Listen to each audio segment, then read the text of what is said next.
Le nouvel esprit public, Philippe Meyer, bonjour.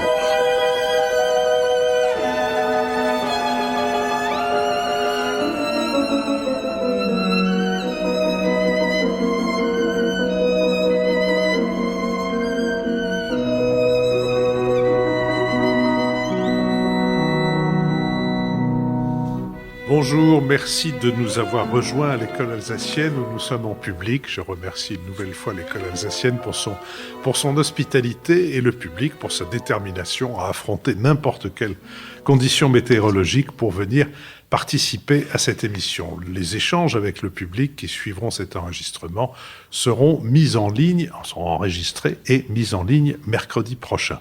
Nous allons tenter d'éclairer certains aspects de l'actualité. Nous le ferons avec Jean-Louis Bourlange, président de la Commission des Affaires étrangères de l'Assemblée nationale, François Bujon de l'Étang, ambassadeur de France, Richard Verly, correspondant à Paris du quotidien en ligne Blick, pourquoi je regarde du mauvais côté, et Michaela Wiegel, correspondante à Paris de la Frankfurter Allgemeine Zeitung. Quelques nouvelles de notre public. Il est de manière absolument constante divisé en deux parties, 74% en France et 26% à l'étranger. En France, c'est bien sûr l'Île-de-France qui tient la tête, mais c'est ensuite Auvergne-Rhône-Alpes, Provence-Côte d'Azur, Nouvelle-Aquitaine. Et hors de France, c'est d'abord les États-Unis d'Amérique.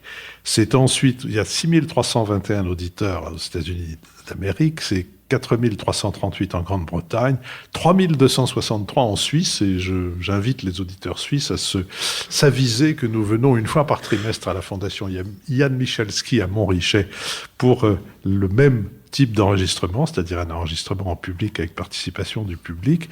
Et il y a 214 auditeurs en Suède, il y a 86 auditeurs en Chine, il y en a 66 à Monaco, j'espère qu'ils contribuent à notre budget, et il y en a 4 en Arménie, et il y en a 1 au Vanuatu. On a toujours eu un auditeur au Vanuatu, mais c'est pas le même, parce que celui qui était au Vanuatu à l'origine, je sais qu'il est à Paris, car je l'ai rencontré. Il y a plusieurs habitants là-bas. Et donc, je me demande si après que l'auditeur qui était au Vanuatu est venu à Paris et que j'ai pu le rencontrer, s'il ne faudrait pas que j'aille au Vanuatu pour rencontrer notre auditeur. Nous sommes partenaires de l'hebdomadaire... Tu veux venir au Vanuatu ? Dr Livingstone. Nous sommes partenaires de l'hebdomadaire Le 1, dont le dernier numéro a pour titre « Y aura-t-il de l'énergie cet hiver ?» Il est ainsi chapeauté. En réaction à l'invasion de l'Ukraine par Vladimir Poutine, l'Europe a réussi en quelques mois à soigner son addiction aux importations d'hydrocarbures russes à bas coût. Nous avons fait le plein en diversifiant nos sources d'approvisionnement au prix d'une addition salée, mais sans rompre avec la dépendance aux énergies, qui s'est même accentuée avec l'importation de gaz de schiste américain. Ce numéro du 1 dresse un tableau complet des différentes sources de production de l'énergie en France, de ses importations, de ses échanges avec les pays voisins, tout en s'interrogeant sur les risques de coupure dans un contexte de tension internationale.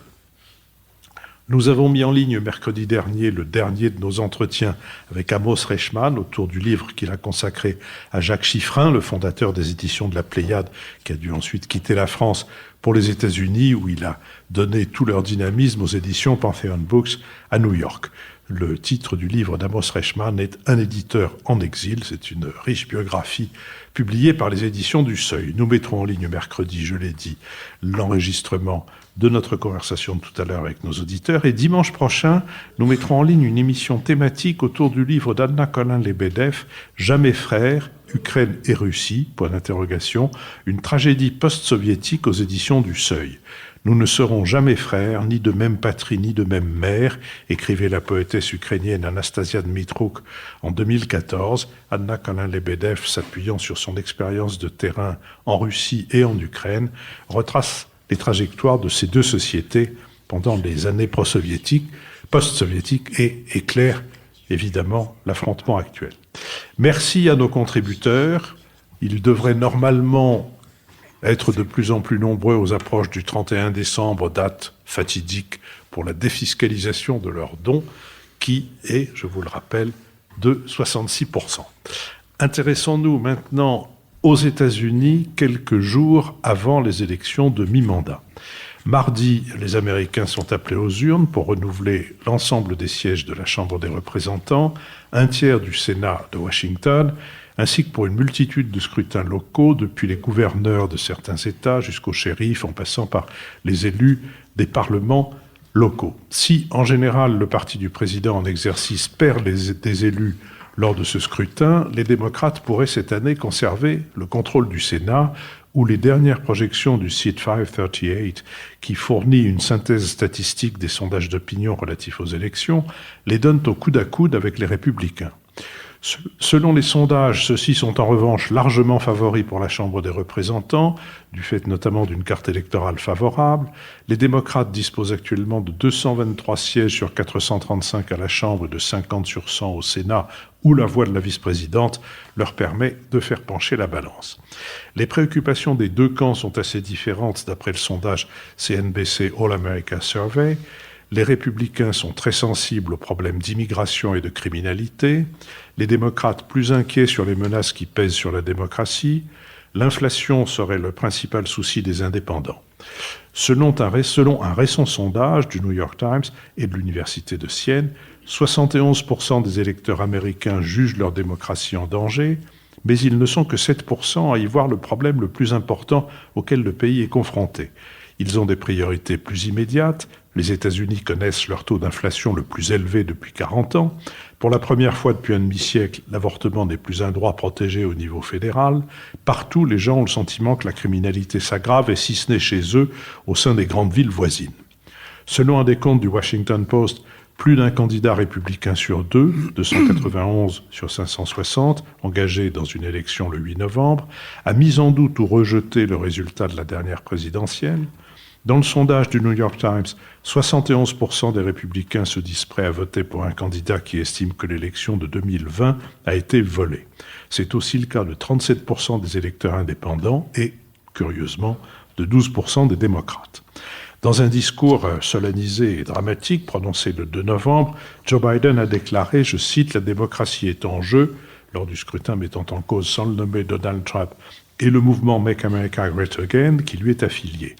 C'est la voie vers le chaos en Amérique, a-t-il souligné, indiquant que plus de 300 candidats républicains se présentent en refusant de s'engager à reconnaître le résultat. L'agression le 28 octobre de Paul Pelosi, le mari de Nancy Pelosi, la présidente démocrate de la Chambre des représentants, a rappelé la propagation d'une culture de violence issue de l'extrême droite. Sur cette question, et fraîchement revenu des États-Unis, Richard Verly. Effectivement, j'étais aux États-Unis il y a maintenant 2 semaines. J'y suis resté une quinzaine de jours. Mais il faut dire en préambule que j'étais dans une partie bien particulière des États-Unis, puisque j'étais dans l'ouest des États-Unis. J'ai commencé mon périple au Wyoming, l'un des États les moins peuplés du pays, ou l'État le moins peuplé du pays, qui a eu quand même une certaine, je dirais, lumière politique, enfin qui a été dans le viseur ces derniers temps, puisque c'est là que Liz Cheney, qui préside la commission d'enquête sur le 6 janvier 2021, elle était candidate à la reconduction de son siège et elle a perdu aux primaires. Et ensuite, je suis allé dans le Colorado, puis au Nouveau-Mexique.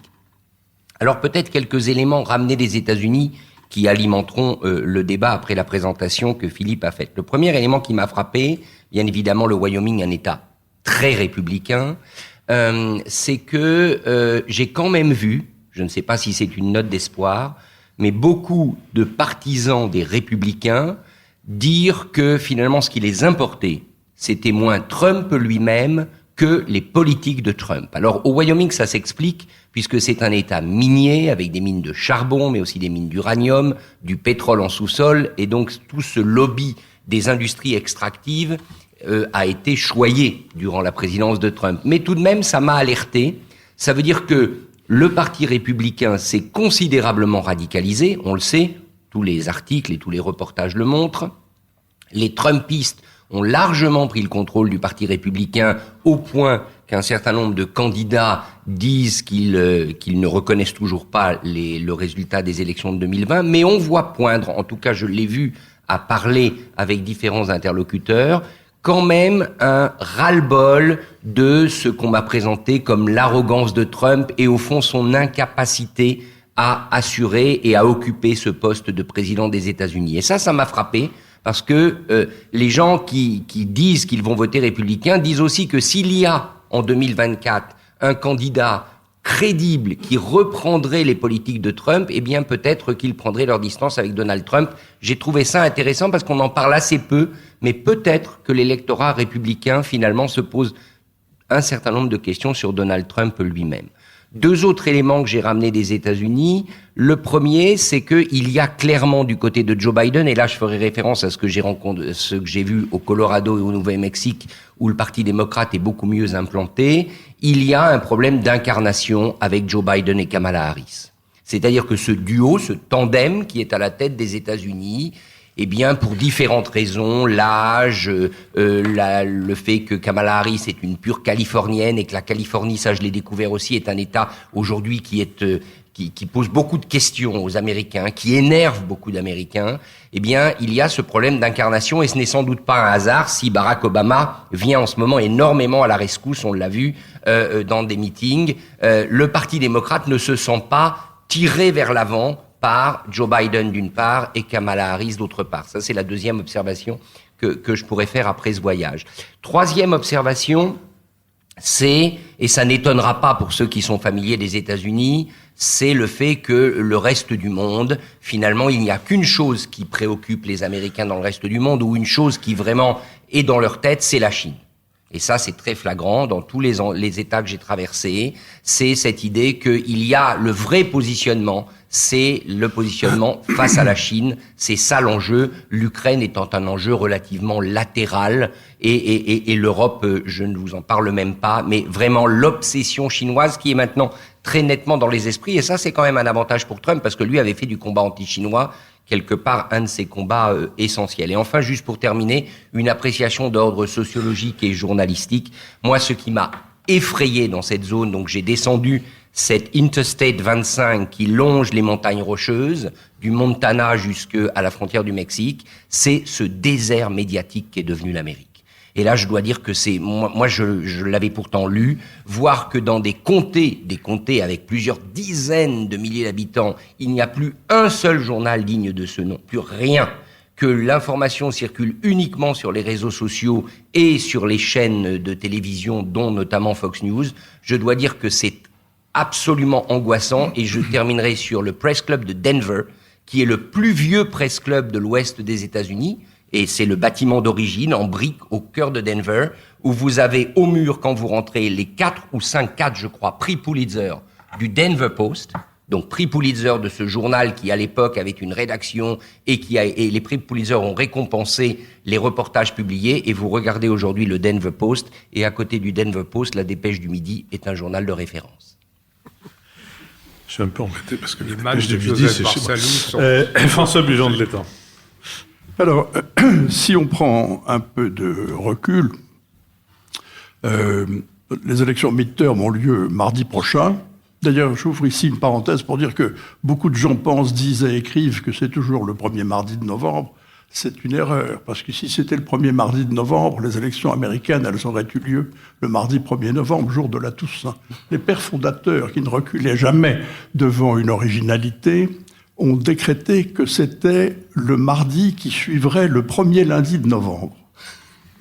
Et c'est donc mardi prochain qu'ils vont voter. Alors, historiquement, il y a une espèce de loi d'airain dans les élections américaines qui veut que les élections midterm soient pratiquement toujours défavorables au président et à l'administration en place. Elles ont lieu, bien entendu, exactement à mi-mandat. Elles remplacent la totalité de la Chambre des représentants, puisque cette Chambre a des représentants qui n'ont un mandat que de 2 ans, mais qui n'est jamais limité dans le cumul. Historiquement, c'est toujours contraire au pouvoir en place. Il y a eu 39 élections midterm qui se sont déroulées depuis la fin de la guerre de sécession, et dans 39 cas, la majorité a changé et la majorité a basculé ou est allée, en tout cas, au parti d'opposition. Donc c'est ce qui va se produire, effectivement, mardi prochain aussi. Dans certains cas, il y a eu des revers extrêmement sévères, et dans certains cas récents. Moi, je suis arrivé, par exemple, aux États-Unis comme ambassadeur en 1995, l'année qui suivait l'élection midterm de 94, qui a entraîné un basculement total de la Chambre des représentants et du Sénat, qui sont devenus républicains, et ce qui a valu à M. Clinton, sur ses 8 ans de présidence, d'avoir 6 ans avec un Congrès qui lui était hostile. C'est un exemple récent. Et en 2010, sous Obama, vous vous souviendrez aussi que les élections midterm lui ont été extrêmement défavorables. Alors c'est ce qui devrait logiquement se produire pour M. Biden. Nous n'allons pas nous lancer dans le jeu des pronostics ici, mais tout le monde, ou presque, est d'accord pour dire que la logique voudrait qu'il perde la majorité à la Chambre des représentants. Les démocrates n'y ont pour l'instant que 8 sièges d'avance. Il suffit d'en faire basculer 5, par conséquent. Et il est très probable que la Chambre va basculer. Les choses sont moins évidentes pour le Sénat, où il y a d'ailleurs beaucoup plus, c'est un tiers du Sénat qu'on renouvelle, comme vous le savez, mais il y a beaucoup plus de sortants républicains que de sortants démocrates, à peu près 2 tiers, 1 tiers. Et il est pas impossible que les démocrates arrivent à sauver les meubles et à garder une majorité très très étroite, ou que tout ceci soit très indécis. Comme d'habitude, les États qui feront basculer la majorité, c'est ceux qu'on appelle les swing states. Ce sont des courses sénatoriales, comme on les appelle, qui ont lieu dans l'Ohio, notamment, en Pennsylvanie, mais en Géorgie aussi. Et on va voir ce qui se passe. Il est très difficile de faire un pronostic. Et puis il faudra regarder ce qui se passe au niveau des gouverneurs d'État. On en parle beaucoup moins, mais il y a, si ma mémoire est bonne, 36 gouverneurs d'État qui sont soumis à réélection. Cette fois-ci, il y a plus de républicains, encore une fois, que de démocrates, mais il est possible que les républicains augmentent leur avance. Alors, une fois qu'on a dit ça, il est évident qu'il faut s'attendre ensuite à une fin de mandat qui sera difficile pour M. Biden. Ce sera difficile de gouverner avec une Chambre des représentants à majorité républicaine, si c'est le cas, et il aura beaucoup de mal à faire passer son programme législatif. Mais ce n'est pas la fin du monde, parce que c'est quand même une tradition aux États-Unis que de négocier, de prendre quelques décisions bipartisanes. Et Biden est quand même un très vieux routier du Sénat. Il a fait 6 mandats de sénateur, je vous le rappelle, c'est un total cumulé de 36 ans au Sénat. Il arrivera peut-être à s'en tirer. L'élection se jouera surtout sur le sujet de l'économie, bien sûr, mais il y a d'autres sujets qui sont largement des sujets de société, l'immigration, bien entendu, la criminalité, l'avortement, qui vont également jouer beaucoup. Mais c'est sur l'économie que ceci se jouera. Parce que, et c'est le deuxième point que je voudrais mettre en valeur ici, ces élections se déroulent dans un contexte qui est tout à fait singulier. Il est singulier d'abord pour une première raison, c'est que il y a une situation économique qui est préoccupante. Elle n'est pas épouvantable dans la mesure où le taux de croissance américain reste quand même de 2,6% en valeur annuelle pour l'instant, et où on a une situation de plein emploi aux États-Unis. Mais d'un autre côté, comme Philippe l'a dit dans son introduction, l'inflation est la plus élevée depuis 40 ans. Elle est autour de 9%, et la menace de récession qui va entraîner des conséquences sérieuses sur les marchés financiers, sur le marché de l'immobilier, bien entendu, et sur la consommation, pèse beaucoup sur l'état d'esprit des Américains. Et puis, dans les singularités, il y a la faiblesse de M. Biden. Il y a le fait que le problème d'incarnation dont parlait Richard tout à l'heure est tout à fait exact. M. Biden est le président le plus âgé dans l'histoire des États-Unis. Il y a un certain nombre de gens qui s'inquiètent même de le voir vieillir vite. Sa popularité est en baisse et il dégage d'une façon générale une impression de fragilité. Alors ça c'est une chose, si vous voulez, une atmosphère anxiogène. Mais elle est anxiogène aussi à cause de l'extrême radicalisation de la vie politique américaine et du fait que républicains et démocrates sont plus opposés qu'ils ne l'ont jamais été et le sont de façon extraordinairement agressive, avec une espèce de violence latente. Dans la vie politique américaine, l'agression contre le mari de Nancy Pelosi en était évidemment un signe extérieur, mais une violence latente qui est permanente, qu'on retrouve beaucoup dans la rhétorique, dans les attitudes, dans les citations des uns et des autres.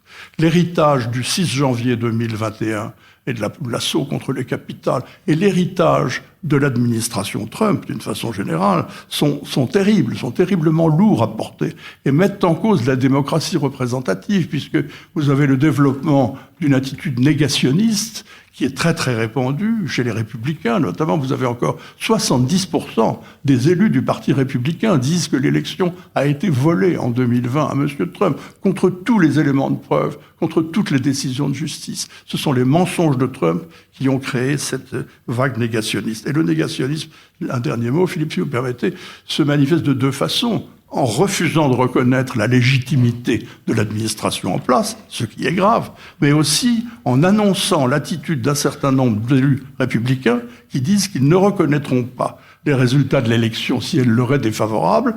Et tout ceci, cette attitude bolsonariste, si je peux employer ce brésilianisme, est extrêmement grave et dit que la démocratie américaine est en danger. Michaela Wiegel. Oui, je pense que c'est très important de souligner, alors qu'on a l'habitude que les élections de midterm généralement se soldent par un changement de majorité à la Maison des représentants.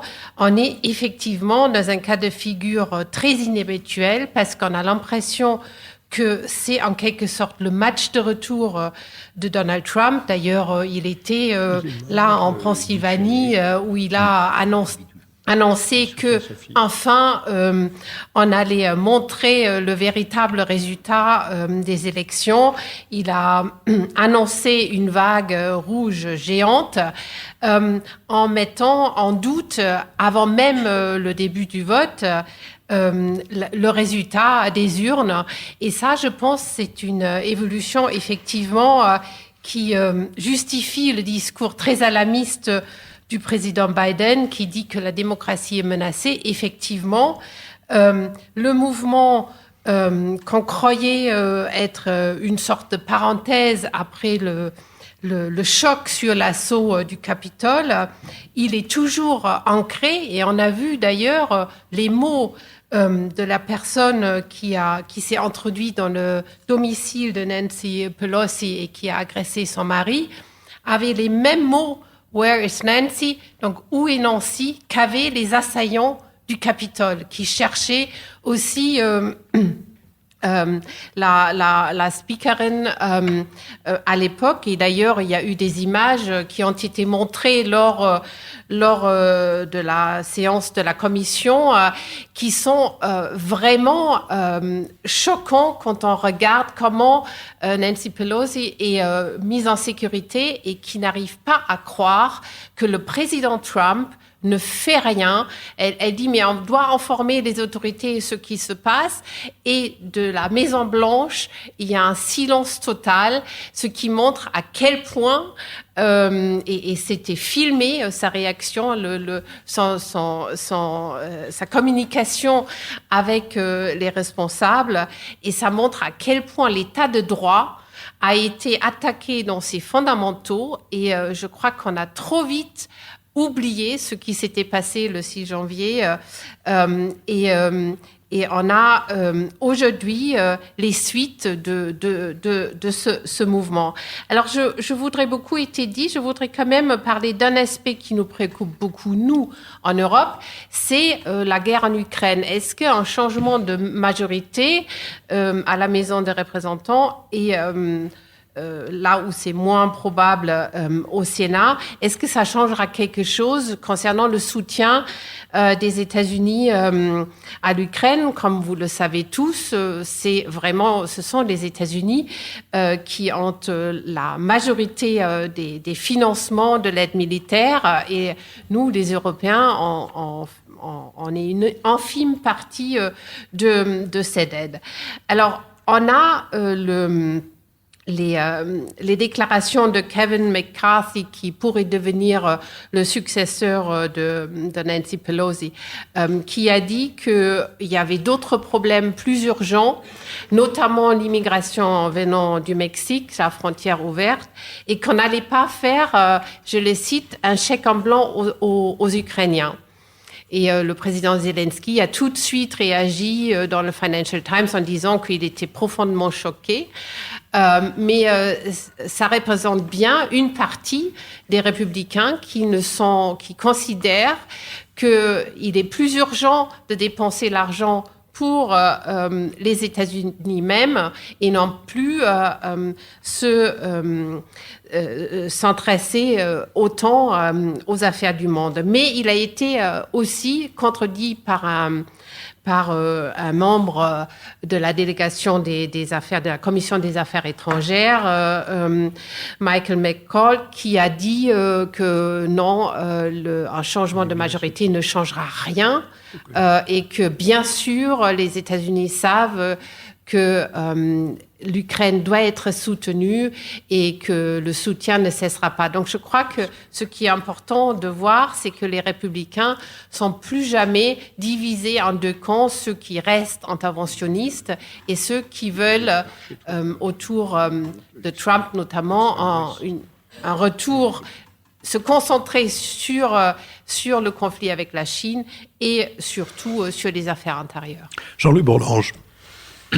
Oui, c'est quand même quelque chose d'assez particulier que nous vivons et, à mon avis, de vraiment très profondément préoccupant. Alors, il y a d'abord la question qui est posée, qui a été posée notamment par François, qui est celle du pronostic. Alors, on n'est pas là pour en faire. Il vaut mieux d'ailleurs parce qu'on se trompe assez souvent. Mais c'est clair que la situation est très défavorable aux démocrates pour les raisons qui ont été expliquées par François. D'abord structurellement, parce qu'effectivement les sortants perdent les mi-termes de façon traditionnelle. Deuxièmement, les thèmes qui sont sur la table sont évidemment beaucoup plus favorables aux républicains qu'aux démocrates. Les républicains, les démocrates ont mis essentiellement sur la table la question de l'avortement, qui est une question importante, mais qui a été, me semble-t-il, éclipsée ces derniers temps par le thème de l'inflation, et Biden est vulnérable sur la question de l'inflation parce que son grand programme d'avril 2021 était quand même peut-être abusivement dispendieux.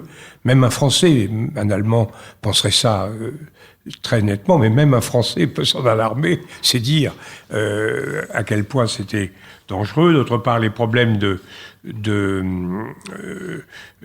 les problèmes de sécurité, de violence sont fondamentaux.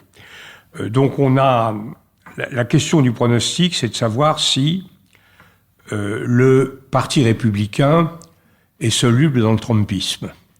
C'est-à-dire la seule chose qui soit un peu incertaine, c'est de savoir si cette formidable offensive de Trump, qui doit déboucher sur sa candidature, peut avoir un effet traumatisant au sein du Parti républicain.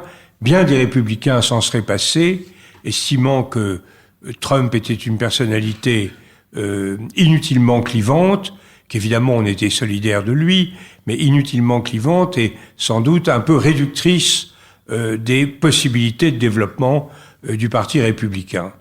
Cela dit, ne nous dissimulons pas.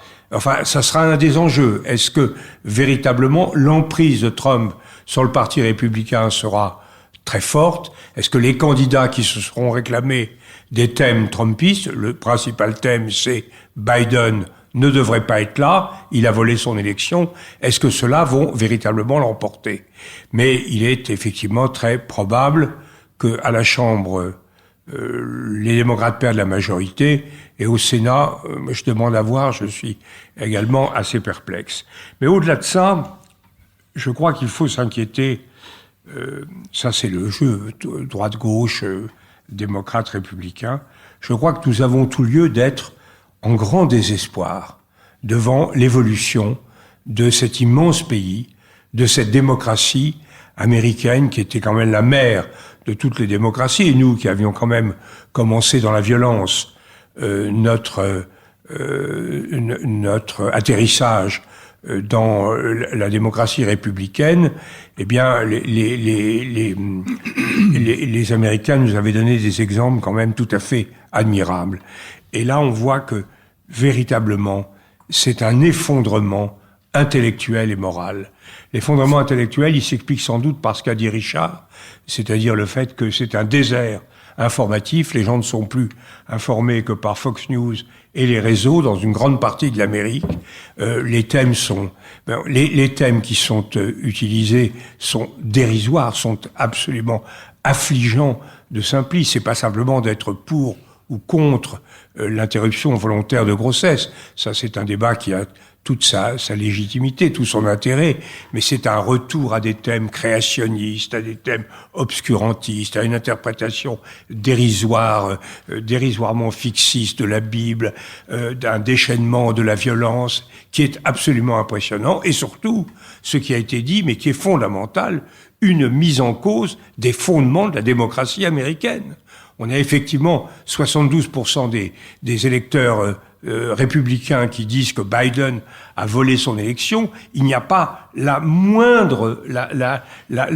moindre signe que ceci soit fondé. Et ce qui est plus grave encore, c'est pour l'avenir. C'est que les décisions, les manœuvres qui vont être faites par un certain nombre de gens viseront effectivement à empêcher, dans un certain nombre de lieux, le suffrage de s'exprimer. Ça, c'est quand même quelque chose dont on n'a pas fini de mesurer l'extrême gravité.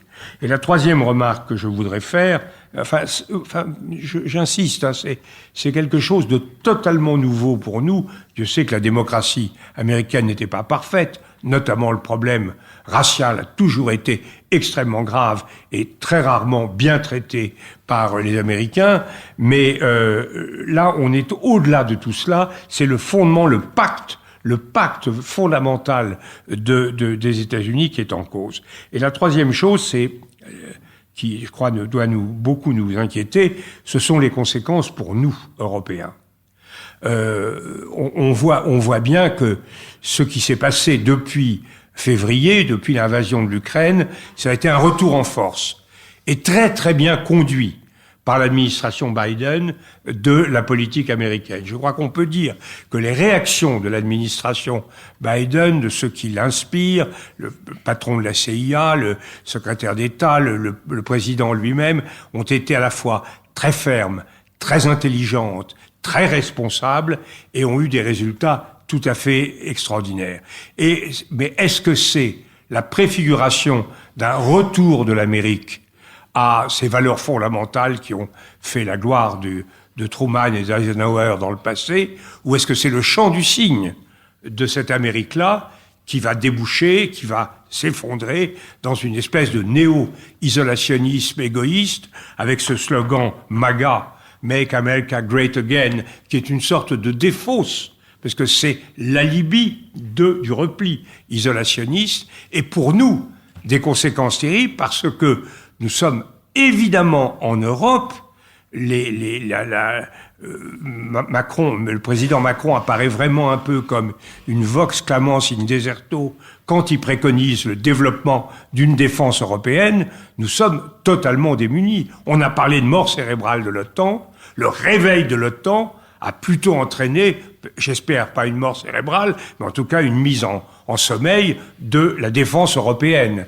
Et là, si nous avons un retrait qui serait sensible dès ces élections et qui serait plus sensible encore si on avait un retour de balancier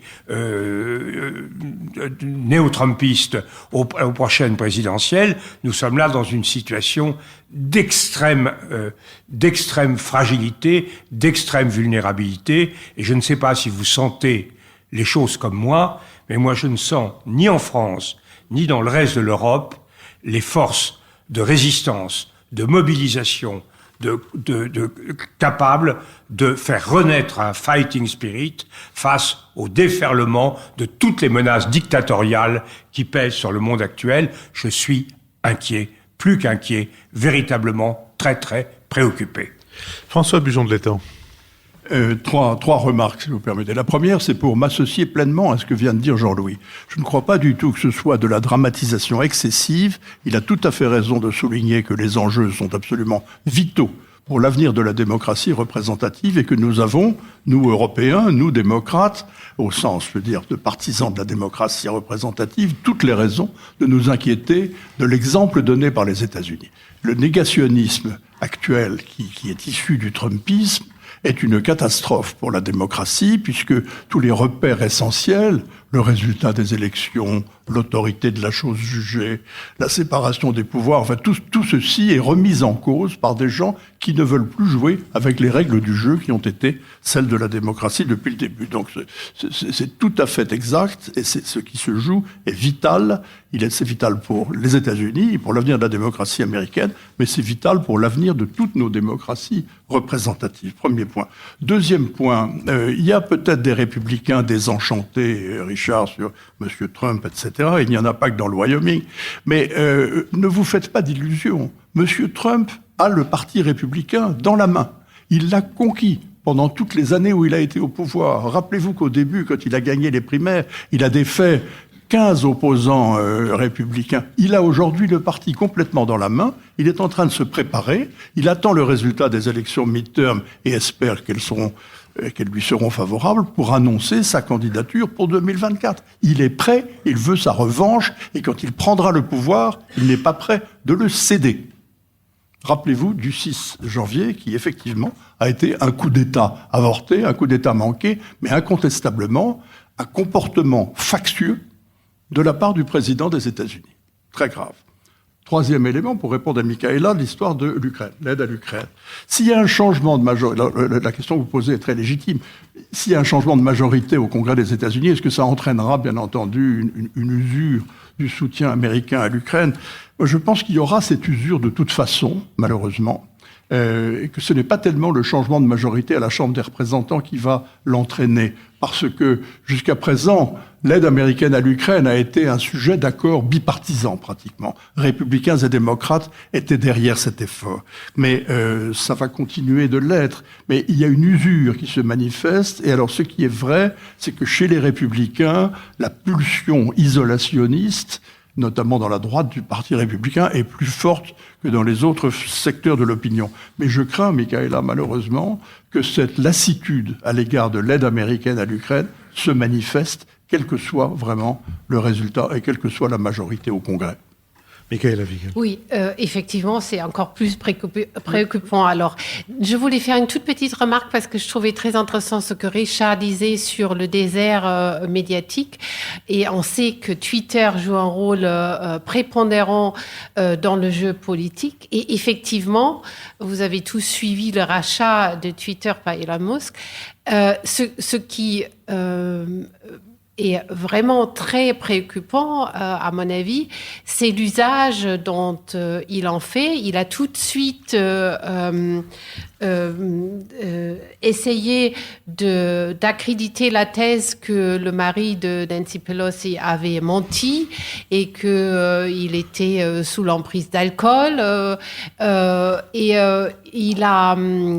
Il a répandu, tout en effaçant après son tweet, cette thèse. Et donc, il est allé dans le sens des conspirationnistes qui, de toute façon, ne veulent plus vraiment des preuves. On a dit sur ce qui s'est passé, mais qui veulent rester dans leur monde. Et donc, j'ai l'impression que nous, en Europe, on ne peut pas vraiment s'exclure de cette tendance parce qu'on ne s'est toujours pas donné les moyens, je ne dirais pas de contrôler, mais en tous les cas, de réglementer cette désinformation qui nous vient non seulement de Russie, mais aussi désormais à travers des réseaux comme Twitter. Richard Verly. Oui, très rapidement. Au fond, je dirais peut-être que la morale de cette histoire, et on verra bien sûr ce que donne le résultat de mardi, c'est le constat d'un virus et le constat d'un échec. Le virus, et ça je l'ai senti très fort aux États-Unis, c'est le virus du mensonge. Et ça nous amène à Elon Musk. Parce que le mensonge, ça paye. Ça paye politiquement, mais ça paye aussi pour ceux capitalistiquement qui l'exploitent. Et il y a un autre tweet que Musk a fait dès qu'il a pris le contrôle de Twitter, c'est pour dire que finalement la publicité c'est formidable et la publicité c'est une information respectable. Et ça, je trouve que là on est au cœur du débat. Le Trump a instillé, enraciné aux États-Unis l'idée que le mensonge paye. Et dans un pays qui est obsédé par le profit, ça a une énorme importance. Et la deuxième chose, c'est l'échec, et c'est quand même l'échec de Biden, mais pouvait-il en être autrement en 2 ans? C'est l'échec à reconquérir la classe moyenne. La classe moyenne américaine, c'était quand même un peu le pari. Il y avait une forme de pari à la Lyndon Johnson chez Biden. Eh bien, cette classe moyenne, elle n'a pas du tout été reconquise par le Parti démocrate. Et elle est obsédée, je parlais de la Californie tout à l'heure et ça m'a frappé, elle est obsédée parce qu'elle perçoit comme les dictates d'une élite californienne, une élite technologique, écologique, etc., etc., qui veut imposer ses manières de vivre au reste des États-Unis. Donc, une fois encore, cet échec vis-à-vis de la classe moyenne est peut-être celui qui va expliquer le résultat de mardi prochain. Jean-Louis Bourlange. Oui, deux remarques. La première, c'est que il faut... Moi, je voudrais vous faire part quand même du sentiment de malaise croissant que j'ai depuis plusieurs années. Parce que, à vrai dire, on a constamment été en retard d'une analyse sur ce qui se passait aux États-Unis. Quand M. Trump a commencé sa campagne présidentielle, la campagne présidentielle qu'il a élue, il a commencé par dire des choses absolument inimaginables en termes de political correctness. Du genre, les ouvriers, je les connais bien, j'en ai licencié des milliers. Du genre, les femmes, enfin des propos absolument abominables sur les femmes. J'ai été de ceux qui ont pensé au début de sa campagne que c'était fini, que cet homme était sorti de ce qui était possible. Bon, et puis après, et c'est ça qui nous a inquiétés, après on s'est aperçu que ça avait mitridatisé Trump contre ces poisons violents, et que sa campagne continuait, et qu'à partir du moment où elle continuait sur des thèmes de cet ordre, tout était possible. On a quand même, la plupart des observateurs, considéré qu'il ne pouvait pas être élu, qu'il ne serait pas élu. Il a été élu. On a aussitôt dit qu'il allait s'effondrer. Alors il y avait des analystes économiques qui disaient que son programme n'était pas très sérieux, et d'une façon générale que l'Amérique s'y était mal prise et que elle ne tarderait pas. Et puis on s'est aperçu que non. Et quand on est arrivé à l'élection présidentielle suivante, on s'est aperçu qu'en réalité, s'il n'y avait pas eu le Covid, eh bien Trump aurait été réélu. Donc ce qui nous apparaissait comme une anomalie fondamentale était quelque chose de tout à fait qui était devenu le droit commun. Et après, l'affaire du Capitole est monstrueuse. Là encore, je me rappelle, nous avons tous suivi sur nos écrans l'affaire du Capitole. On s'était dit, bon, bas les masques. Le président sortant a montré que c'était un pur factieux. On a des tas de films là sur les tentatives de prise de pouvoir dans la filmographie hollywoodienne, et ça ne marche jamais. Effectivement, on a dit c'est fini. Eh bien non, ce n'était pas fini. 72% des Américains considèrent que Biden a volé son élection, et on est donc chaque fois dans quelque chose de plus étrange. Et là, quand on voit effectivement les thèmes qui sont en discussion, on se demande ce qui s'est emparé, quel est le diable, le mensonge sans doute, dit Richard, je crois qu'il a raison, quel est le diable qui s'est emparé de cela. Et là, moi, je suis, et je veux dire, je vis un peu la même chose en France, mutatis mutandis. C'est-à-dire que j'ai quand même le sentiment que nous disons des choses, nous pensons nous proposons des solutions, ou nous faisons des analyses que nous aurions eu honte de faire il y a 15 ou 20 ans. Et cette régression fondamentale, elle n'est pas propre ni à la France, ni aux États-Unis. On la sent à l'œuvre un peu partout.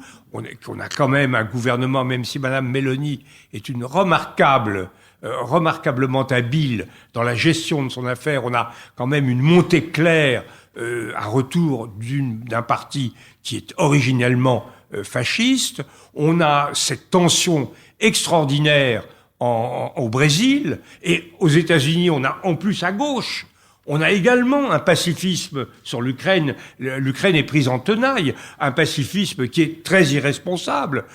L'Angleterre a donné l'impression de vaciller en profondeur. La Chine, quand même, ce qui s'est passé ces dernières années, le Premier ministre qui fiche en prison son prédécesseur, c'est une rupture avec l'ère Deng qui était prévu depuis, en marche depuis une dizaine d'années, mais qui est confirmé.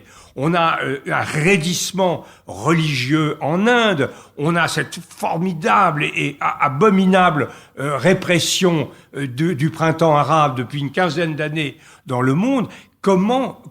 Pourquoi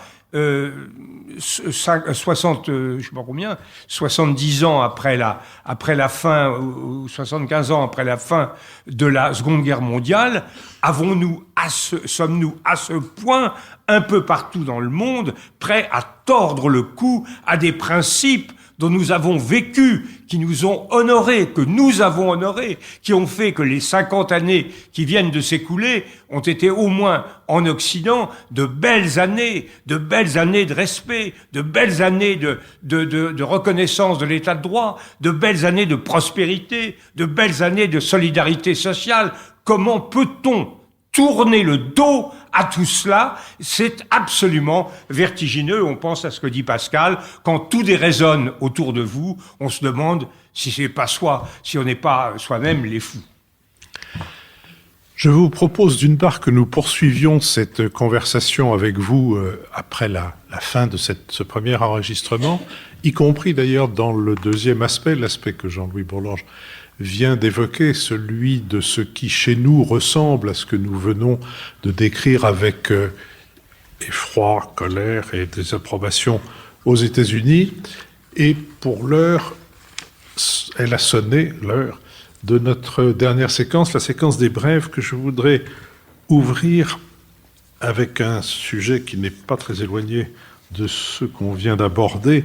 Le journal Le Monde a publié le 3 novembre une tribune intitulée « L'effacement programmé du jury populaire de cour d'assises porte atteinte à la liberté, l'humanité et la citoyenneté ». Cette tribune fait suite à celle publiée il y a un an à peu près par 3000 magistrats et une centaine de greffiers qui déclaraient « Nous ne voulons plus d'une justice qui n'écoute pas et qui chronomètre tout ». La tribune du 3 novembre commence en ces termes. Héritage de la Révolution de 1789, symbole éclatant de la démocratie participative en matière judiciaire, le jury populaire de cour d'assises est en voie d'extinction.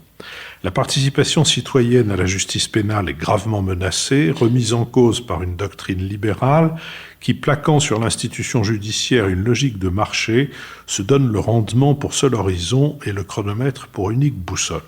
C'est un texte avec les présupposés idéologiques duquel on peut être en désaccord, mais qui décrit une situation qui mérite d'être étudiée en profondeur, tant la justice est un élément important et même fondamental de cette démocratie dont nous venons de dire qu'elle était, et pas seulement aux États-Unis, menacée de bien des pieds. Richard. Je me souviens, en écoutant Philippe, de Carla Del Ponte, qui a été procureure du tribunal pénal international pour l'ex-Yougoslavie et aussi sur le Rwanda, qui un jour, lors d'une conférence que j'animais avec elle à Genève, était interpellée par justement l'assistance sur le thème de ces interminables débats juridiques. Vous savez que les procès des ex-dirigeants serbes et autres responsables de crimes de guerre ont pris beaucoup de temps. Et à un moment donné, Carla Del Ponte s'est levée et elle a dit « Chers amis, justice is never cheap ».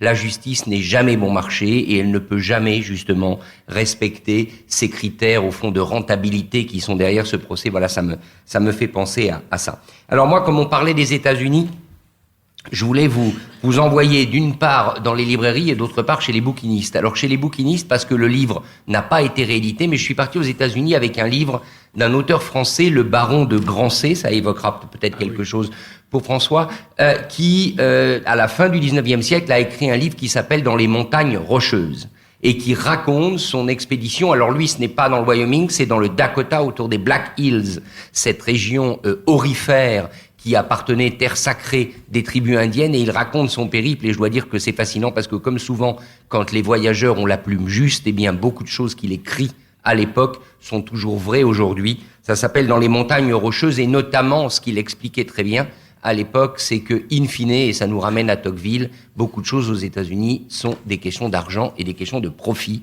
et ça trouble énormément, je dirais, la société américaine. Et enfin, un moment plus doux avec un écrivain qui, lui, vit toujours et qui est publié chez Actes Sud, qui s'appelle Peter Heller. Il est basé dans le Colorado et il a écrit un magnifique livre qui s'appelle La Rivière. Peter Heller est un de ces écrivains naturalistes américains qui peut-être est sans doute un peu, j'allais dire, dégoûté ou effaré de l'état de la société américaine, nous raconte la nature, les grands espaces américains. Voilà, c'est peut-être un antidote finalement à tout ce qu'on vient de dire, c'est de se rapprocher de la nature américaine qui, je le confirme, pour en revenir, est absolument splendide. Ça s'appelle La Rivière de Peter Heller aux éditions Actes Sud. Jean-Louis Bourlange. Oui, il va falloir que je me mette à la nature, je crois, parce que c'est la seule solution. Ça va être, la conversion va être rude, hein, parce que je suis quand même extrêmement urbain. Non, après une trop longue, je vais faire une brève, là aussi pour exprimer un étonnement et une émotion. C'est le comportement de l'Académie Goncourt. Alors, je ne discute pas du tout du choix. La romancière qui a été primée, elle a fait un livre que je crois que beaucoup de gens trouvent extrêmement émouvant. J'aurais pas, si j'avais été membre du jury, j'aurais sans doute choisi Le Mage du Kremlin, mais peu importe, ce choix est tout à fait légitime. En revanche, que l'Académie Goncourt accepte un diktat d'un ministre Hezbollah du Liban, disant que, alors qu'il veut se rendre au Liban, que l'Académie veut se rendre au Liban pour essayer de montrer l'intérêt que nous portons, notamment à la culture de ce pays, dit que les éléments jugés sionistes, c'est-à-dire parfois simplement juifs, ne peuvent pas participer, ne sont pas persona grata au Liban, et que l'Académie passe outre, et que la moitié des membres de l'Académie se retrouvent à Beyrouth, tandis que l'autre moitié refuse d'y aller. Là encore, comme dirait la Vénus de Milo, les bras m'en tombent. François Bujon de l'Étang.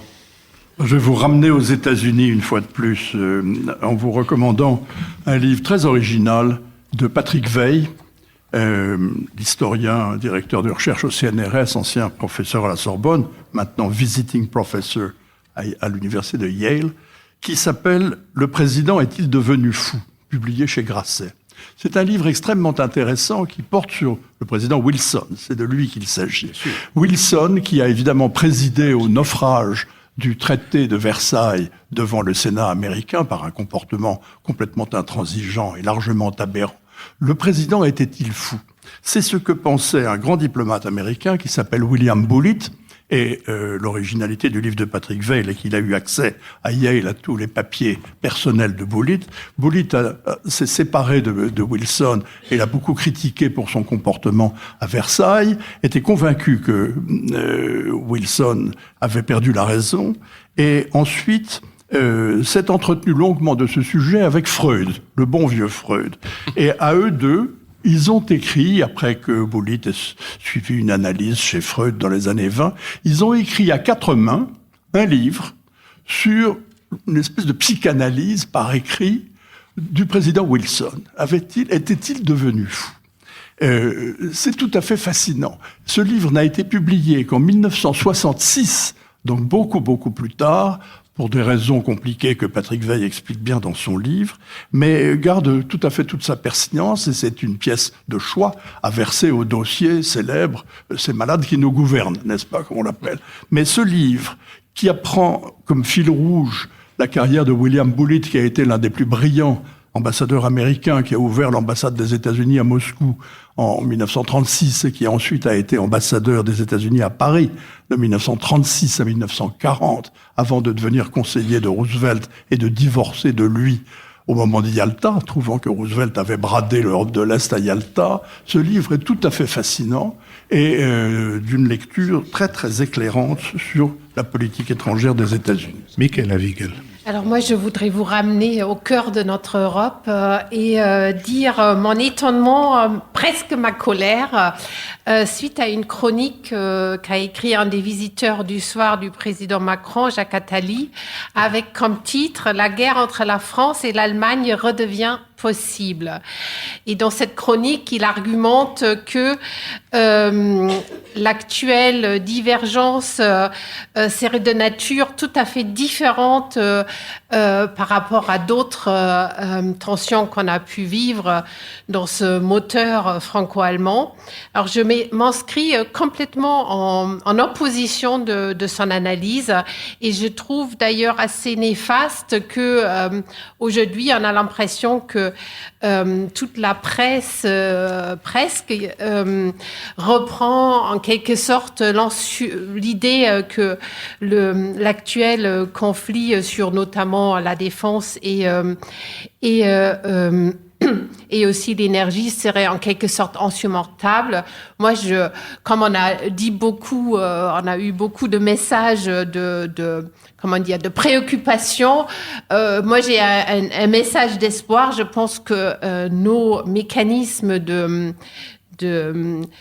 se parler sont si approfondis aujourd'hui que même si on a, et notamment l'Allemagne, a fait des très mauvais choix en termes d'énergie, on arrivera à surmonter cette divergence et qu'une guerre n'est pas du tout envisageable et qu'il faudrait surtout essayer de trouver les terrains d'entente et appuyer sur ce qui marche entre la France et l'Allemagne.